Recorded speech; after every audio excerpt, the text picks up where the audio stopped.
Hey, welcome back.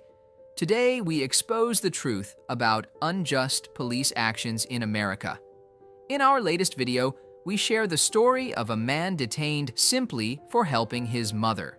We need your support to spread the message of fairness and stand against the abuse of power. Don't hesitate to hit the subscribe, like, and share buttons to join us in the fight for a just and transparent society. Take action now and make a difference with us. Officers detained a man, let's just call him Papa Meatball, outside the house. They are informing that they need to physically see her in person. Leave after hearing my mother that she is in danger. I heard arguing and I need to make sure everybody's okay inside the house. What did you hear? What was said? I just heard yelling. I couldn't You hear what just that heard yelling. And did I not explain to the yelling? Did she not explain to you the yelling? She told you she's fine. Okay. She's sitting on the toilet and you have to go and see her. I do, yes. You have to physically see her. Yes. What do you think? Somebody's up there holding a knife on her or something? It's possible. How do I Oh, know it's that there's not possible. somebody? It's possible that my dick is hard because you're here. When the neighbor steps up to the situation, he provides a candid yet powerful insight, grabbing everyone's attention with his straightforward words. I expect you to get a medical person here to see if she's all right because you are not qualified to see if she's all right. Okay. Go get somebody now. 1-2-32 your phone? Can you start to check on the an ambulance coming. You'll have the ambulance come in and look at her too. The ambulance will be here as well. Right. And you're going to pay for it. Okay. That's not necessarily what's going to happen. Well, I'm not paying for nothing. My mom's not paying for nothing because you are forcing this upon us. This intrusion is so fucking unnecessary. You have no idea how hard it is to take care of old people. I'm sure it's extremely difficult. But I just have a responsibility to make sure everybody's okay, and that's why I'm here. You don't have the responsibility. A medical person has a I responsibility. have to make sure that there's nothing criminal occurring within your home. Good luck. Okay. You're not coming in my house. In cases of domestic disturbance, it's crucial to emphasize that the missing element in this patrol response was the supervisor. According to the Model Policy on Police Officer Domestic Violence, any officer arriving at the scene of a domestic violence call, especially involving another police officer, must promptly request the presence of a supervisor from the responding department, regardless of the officer's jurisdiction. The policy also clearly states that to avoid a challenging situation, the responding officer must be of a higher rank than the suspected officer.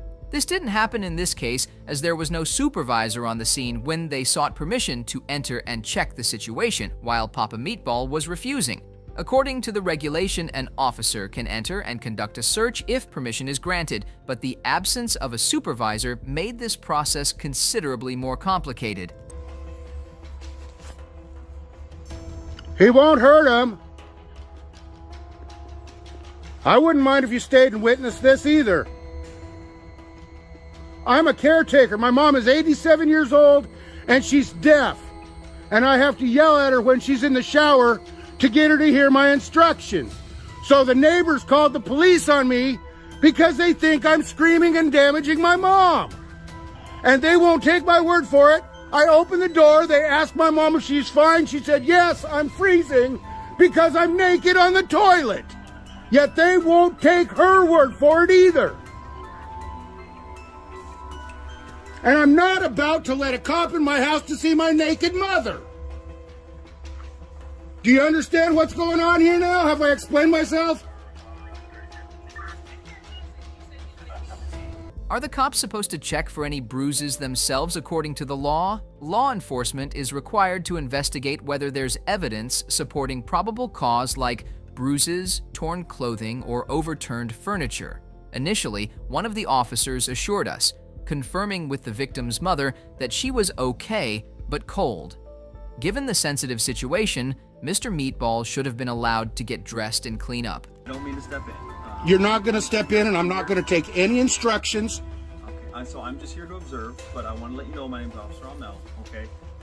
I would please ask you that the yelling at this point is not necessary. I understand. The yelling is necessary. I'm making sure I have witnesses. And that's totally fine. And just like And it is totally fine. And please don't give me instructions to not yell. Okay, sir, and like I said, this is recording. And This is recorded right here, and I have it. Okay, so I'm trying to explain to you that... I'm waiting for the neighbors to come out and tell me who turned me in Sir. for talking too loud. No, I am not creating a disturbance. I am in my own property talking. That we received a phone call about yelling, okay? When we... You have the yelling. I'm still yelling. I understand that. And I'm not going to When we arrived- stop. When we arrived, we could hear you yelling directly at your mother. Right, to do what? To sit down. We didn't hear that. We heard- Exactly, and I've explained it to you, and I should have alleviated your concerns when you talked to my mother. I understand that, but unfortunately, we need to be able to see your mom. But unfortunately, to make sure that you're not going to. The police are not going to because they do things that are not right. A medical person can do something that's right.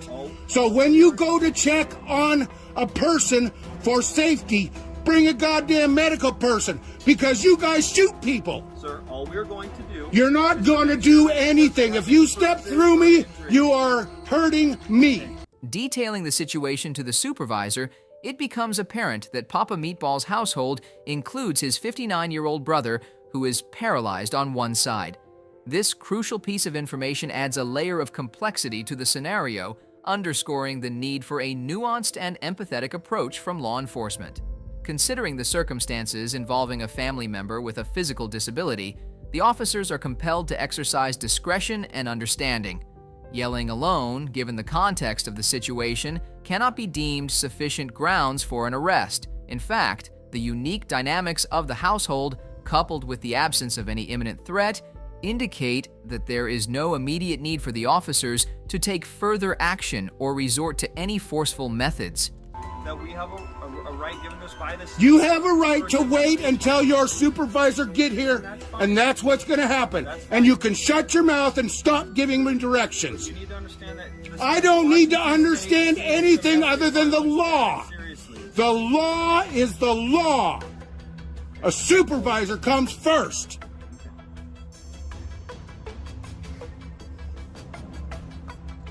I exert my rights. Your worries have been alleviated. You spoke to my mother. I need to see your mother. No, you're not going to see my mother. Come up here, please. And if you put those gloves on and think you're going hands-on, there will be hell to pay. I am audio and video recording you as well. Okay. Are you the supervisor? Nope, supervisor. Then don't say anything to me other than your name and your badge number. Right here. It's right here. And it's also right here. What is that? I cannot read. 1K25. Name. Gonzalez. Thank you. Can we keep it down a little bit? I am not going to lower my voice. I am not out of control. I am talking loud.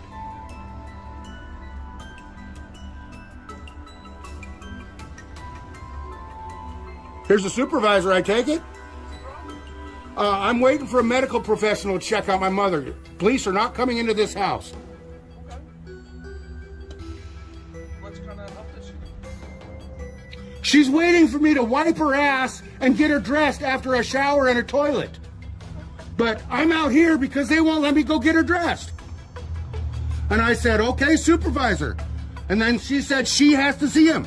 And that's not going to happen. A medical person will see her. And no cop is coming in this house without a warrant. The medical professional can go in by themselves. I'll stay out here. All your cares and concerns are alleviated right now. Yes, I live here. I take care of my 87-year-old mother and my 59-year-old brother. And he doesn't speak. He's been paralyzed on one side, and he's angry that you're here. You're not here to help. You're here to barge into my house. I have alleviated her concerns. My mother told them she's fine, that she's freezing to death on the toilet. Before long, a group of experienced medical professionals arrives at the scene.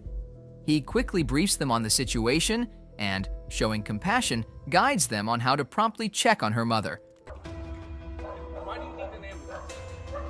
Because no cop is coming in this house. Only a medical professional can decide if she's hurt or injured or in trouble. You guys have no qualifications of whether or not my mother is hurt. No, I'm not gonna stop yelling. I'm not angry either. I'm just making sure whoever called me in knows that my mother is deaf. My mother is deaf. She cannot hear. So I have to talk loud to her. Can you grab him, please, and hold on to him till I'm done with these guys? I'm not giving my name. I haven't broken any laws.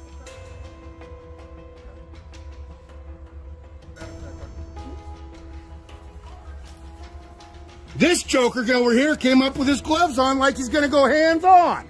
I'm cold. You're cold. Go back and get in your car, dumbass. Papa Meatball's unique combination of seriousness and sarcasm is beyond question, especially considering he was clearly in the right. Assessing the actions of the police officers, it's apparent that while they were within their legal rights to separate the caretaker from his 87-year-old mother, they should have allowed him to clothe her. Surprisingly, since the release of the video, there have been no legal proceedings or official updates. However, if medical professionals find any signs of illness resulting from the mother's exposure to the cold in the toilet, the police could be charged for preventing the caretaker from carrying out his duties. Rolo, in the house. Oh, no wonder he's not coming. I'm calling Oliver. Yeah. Go inside. All right. Folks, my mother is 87 years old. She's very hard of hearing. She's sitting on the toilet wet because she got out of the shower and had to poop. She's at the top of the stairs. They have been told by her that she is fine. You are going in as a medical professional to see if she's been damaged or is hurt. Okay? That is your job. You go talk to her and you come right back out, please. Then I will get her dressed. The two of you only. You have been given permission to enter the house. Top of the stairs and take a left. It's kind of hard to miss a naked 87-year-old woman. We cannot accept injustice and abuse of power from law enforcement. Let's join hands to spread the message of fairness and fight against corruption. Let's make this story known and call for justice. Together, we can make a difference and ensure accountability in law enforcement. It is essential for us as a society to stand united against injustice and the abuse of power within law enforcement. By joining forces, we have the power to amplify the message of fairness and to challenge corruption wherever it may exist. Our collective efforts can create a ripple effect, fostering awareness and prompting necessary changes. Your support is invaluable in this journey towards justice. Please consider subscribing, liking our content, and sharing the videos to ensure that the message reaches a wider audience. Together, we can shed light on instances of misconduct, demanding accountability from those entrusted with upholding the law. The more we unite, the stronger our impact will be. Let's make this story known and call for justice. Our combined efforts have the potential to bring about positive change, promoting transparency, fairness, and accountability in law enforcement. Thank you for being a part of this movement.